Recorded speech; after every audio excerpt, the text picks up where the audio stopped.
The AFC South. What's good, family? You already know the name, man. Pace and Pace podcast right here. If you haven't already, check out the last two videos I made for the AFC, the AFC West, AFC East. We're gonna go on to the AFC South and the North, and we're gonna finish that up. All right. So the AFC South has the same thing about the NFC South. The lowest win props in the AFC. It's the South, right? The NFC South is still lowest in all of football, but this one right here, and the crazy thing about this division, every team has a young, promising quarterback. Every team, right? So let's get right into it. Let's start with the worst. We're gonna go up top. Let's go with the Tennessee Titans, right? 6.5 win prop plus 800 to win a division. Honestly, I would lean over. The Titans, 6.5. Listen, I know there's no more Derrick Henry, and I know that's the one thing everyone will talk about, right? But however, if you watch Titans football like I had to last year to a degree, listen, Tajay Spears, and I know some people didn't even know who he was because he was a rookie last year coming out of Alabama, Birmingham, but Tajay Spears is a good running back, productive. I mean, I would have him on my team if I knew he was available. The guy can run the ball. He can catch out the backfield. A lot of running backs can't really catch like that, even though all know nowadays you should be able to. He can catch out the backfield very well. I mean, he does his part, especially in third down situations. A lot of times you could look at it, Will Levis went right to him on third downs, and he was able to get that first down. You got Pollard from Dallas. So that's actually a good 1-2 punch for the running back spot. When you relied on Derrick Henry for so many years, it's going to be a different field. But I mean, you got fresh legs coming back and forth. So we know that. And I think they still got Hassan Haskins from Michigan. So I mean, they got a nice little backfield. Now the receiver core, though, I mean, D Hop still looking like he can be D Hop. He is older, but the guy still put up some numbers. You can't sleep on that. Calvin Ridley, he's not a number one receiver, but I mean, he solidified that number two spot. And then you can move Treylon Burks to the slot, which he was productive as well when he played last year, even though people had questions about him a year prior, his rookie year. But the defense is like probably the one thing that needs a lot of help, right? And they got Tyler Boyd, by the way. So you got four receivers. I mean, the Titans offense, and they got offensive line. They did get some offensive line help. So that will be kind of the thing I guess you have to watch the trenches. But the defense, I'm really kind of curious on what's going to happen. So I think if it doesn't hit over, it's because I think their defense is going to be very bad. I can't really name a player. They traded their best player to Philly last season, so I remember that. I think that don't they still got Simmons? If they still have Simmons, then that's probably the only player that I'm aware of about the Titans defense. Uh, However, though, the one thing that hurted Mike Vrabel, I will say, was the clashing with the GM, for instance, the thing. I do agree, right? Why would you trade AJ Brown away? Because ever since that time, look what's happened. And also the questions I have was the first round picks. I mean, the first round picks have not been the last four of them. Where have they been? You know, that's the thing about the Titans. Their drafting hasn't been executed within the last 4 years. Ever since they got to that championship game against Kansas City, I mean, you can see why they haven't been to the playoffs. I mean, well, they've been to the playoffs with that next year or two. But ever since that one seed they lost to the Cincinnati Bengals, you see why they haven't been around. The talent level has been kind of bad, especially when it comes to development of these players. It is a young team, but I don't think they give up on Will Levis though. But this is a prove a year for him because with the quarterbacks coming in next year, he needs to prove himself. Definitely, if you ask me, the one quarterback in the division. And I mean, when he played, he played. I mean, he was productive. He had some rookie mistakes, but like I mentioned about the AFC East, they went into Miami as 14-point underdogs and won. You don't just do that to do that. And the way they came back and did that, that just doesn't naturally happen like that. So I think they have to rely on their offense a lot with Callahan and Jesus Callahan, right? Wait, is this his name is Brian Callahan, right? So okay, I'm about to sound slow, but this is Bill Callahan's son. And Bill Callahan, if people remember, was the Raiders coach when they went to the Super Bowl. Well, the last time they actually won a playoff game on top of that too, against the Bucks, and he actually dipped and went to Nebraska. So some people, that's crazy how I just put two and two together. Okay, so we know offensive line might be solidified if Bill Callahan's coming in and play, but the defense for me would be the thing. My bold prediction, I'll say DeAndre Hopkins is a top 10 receiver. I mean, what he did last season, he did not slow down. With the transition to quarterbacks, he didn't slow down not one bit. And I think they have to lean more into the pass this upcoming season because you don't have your Derrick Henry no more, and you got running backs who can actually catch out the backfield nowadays too. So I expect a lot of more pass first with some run still, but I think that would be very competitive. I will say that. Don't sleep on this team, even if they don't hit the 6.5 prop over. I mean, they will be a lot more competitive. Next one. We got the Jacksonville, Duval. Shout out to Duval County. We got the Jaguars, 8.5 plus 270 to win the division. And I'm going over. I'm going over. I'm going over. I'm keep saying it. And we're gonna take the bold prediction right now. I think they win the division. Uh Now people ask, does Trevor Lawrence deserve that money he just got? My answer would be yes. He won a division title, he won a playoff game, and he was competitive against the Chiefs. Now, did they win last year? No, no.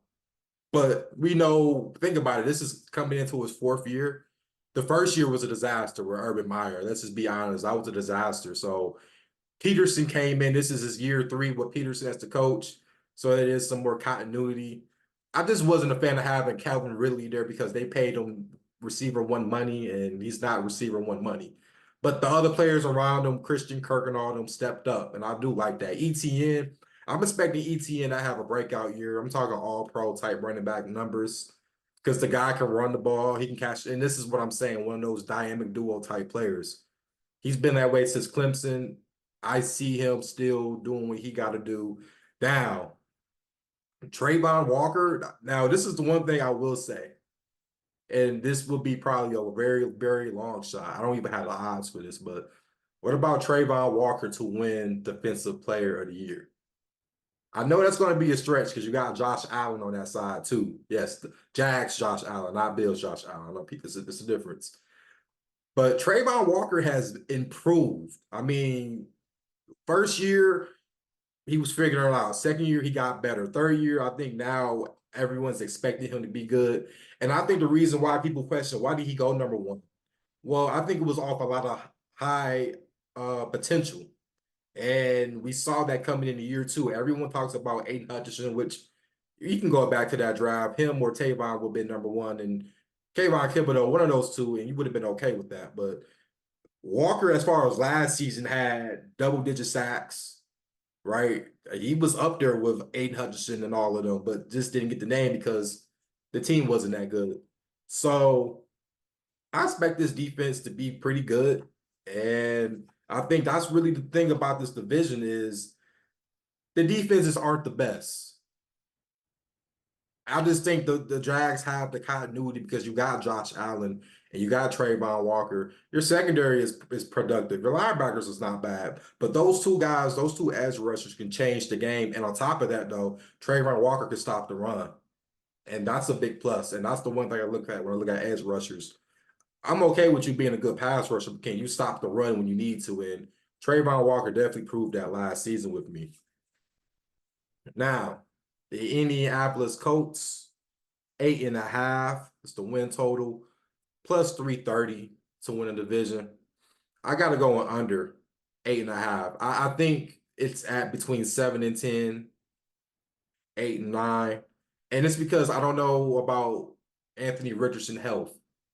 That's the one thing that has gotten me is the question mark with him. You know, very raw talent, and I do think I said I thought he should have stayed in maybe one more year. If he would have stayed one more year, we're probably talking about him being the first overall pick. You could argue him and Caleb Williams. We would have been talking about that, but it's the fact that like the injuries is just. I mean, what was it? Week 2 against the Texans, he got hit with a concussion because he didn't know how to land right while running the ball. You know, it's things like this he needs to learn. He needs to learn how to slide. I think a lot of the quarterbacks nowadays, unless you're Russell Wilson or Kyler Murray because you played baseball, you don't know how to slide like that. We even see Joe Burrow try to slide, and you're like, bro, well, I think a lot of these guys need to learn how to slide and protect themselves. But he has the up high talent. I will say that the talent is up there, and what Steichen can do with them is very, very scary. But it's just really durability for me that I have a question mark. Really durability with the whole entire team because this team gets up there towards week 10 and then you start hearing people get hurt, injuries. Look, I like the first round pick they got. My man's from UCLA, the edge rusher, but even he has a certain heart condition where it's a lot of things that we just it's always uncertainty. We know they're going to be I think they will be a run first team, of course, with Jonathan Taylor. You know, you got Pittman, which in any other team, he's not number one receiver, right? Let's just be honest about it. But for this team, he's okay for the number one receiver spot. But what about Josh Downs? I think that's today from the North Carolina receiver. That's their guy. The slot guy, the over the top guy, that's their guy. You know, if they get him more involved, maybe I see a lot of RPO fakes with him doing a little reverse slant. I think that will be something that the Colts can do because I still think they will be a run first team even with AR because AR ain't nothing but a younger Cam Newton to me. That's what he reminds me of a lot. And if people remember Cam Newton when he got into the league, he couldn't really read coverages like that. So they had to kind of work with what he can do. And I think that's why a lot of these quarterbacks are a little more successful because they look at, all right, your mechanics this and this, while we working on this, we're gonna work on this. And I think that can happen, but it's all about health with this team. I think that's the biggest scare about the Colts will be health. Because other than that, they have the potential to win a playoff game, win a division. They have an opportunity to do all that. I mean, it went down to last week from the win division, right? So it's not like they're not possible to do it. And lastly, we have the Houston Texans. The Houston Texans, H-time. 9.5 is the win prop, plus 105 to win division. I will lean over. I see a 10-7 team. It's just off the momentum with CJ Stroud. And the one thing I will give Stroud's props is as an Ohio State quarterback, he's probably the only first round. Well, we can say this. He's the only first round pick quarterback from Ohio State that's been on this type of pedestal, right? You know, they tried Dwayne Haskins. You saw how that worked out. I mean, rest in peace to him too. You know, Justin Fields, he might have another opportunity one day with Pittsburgh. We'll see about that. This is the only one that I've known that's been good. I mean, you know, when you look at Ohio State quarterbacks, I think Craig Krenzel, I think Troy Smith, and Troy Smith won the Heisman, but you know, NFL wise, he wasn't good. At CFL, we're talking differently on that one. He's up there on those levels, but NFL wise, none of those quarterbacks had been up there until CJ Stroud. Probably the most accurate young quarterback that I've seen because he was accurate. I think it panned out for him to be in Houston because I think either Houston or the Colts would have been great because he's in a controlled climate. You know, you're in a dome. You don't have to really worry about the weather like that. So I think bold prediction. I mean MVP. I don't think why wouldn't you put MVP in a conversation for CJ Stroud? You could have argued last season he could have been MVP. You know, now Lamar Jackson deserved it, but I mean the Houston Texans was the second worst team. They were intentionally trying to tank. They fired Lovie Smith because they wanted him to tank. So remember that. They went from a second worst team to being a number one team in their division. I don't know how Stroud doesn't get any recognition. I know he missed like 2 games or so too because of concussion. So that probably could have been the thing too. But I mean, with me is can the defense continue to level up? We know D'Amico Ryans as a defensive guy. This team can still level up. Stingley is still productive. You know, Petrie is there. Now you lost Greenyard, but then you got Danielle Hunter. So that kind of panned out in his way. This team is young and they're gonna still be good. You know, Joe Mixon at the running back spot, and you got Damian Pierce there still. So Dalton Schultz, the receiver room is gonna go crazy. I mean, Diggs, you got Nico Collins, you know, Tank Dell will be back. I mean, it's almost set up to where they should at least go into the second round of the playoffs. At least the second rounds would be good again because they won it last year. They weren't supposed to be. They were underdogs, so I can at least see that, right? They're definitely going to be in the playoffs in some type of way. But my bold prediction would be C.J. Stroud to win the MVP. You guys, that's the wrap up for the AFC South. And how I would set it up, this is how I would do it. I would do Texans, Jags, Colts, Titans. But it's going to be a dog race, man. Like I said, it's all these props is from 6.5 through 9.5. So that tell you that the prop totals aren't really that good, but I can see a lot of competition because I can see them actually going to other teams and actually beating them. And actually, you can argue, right? If Titans win 7 games, Jags win about 9 games, Texans win 10 games, Colts win about 8 games, it's at least over 6 games won within each team. That's where I think it can be shaped out to. But you guys, like, comment, subscribe. Who do you think can win this division? Because I think this is probably the most interesting division, it being these young promising quarterbacks. But as always, guys, be safe out here.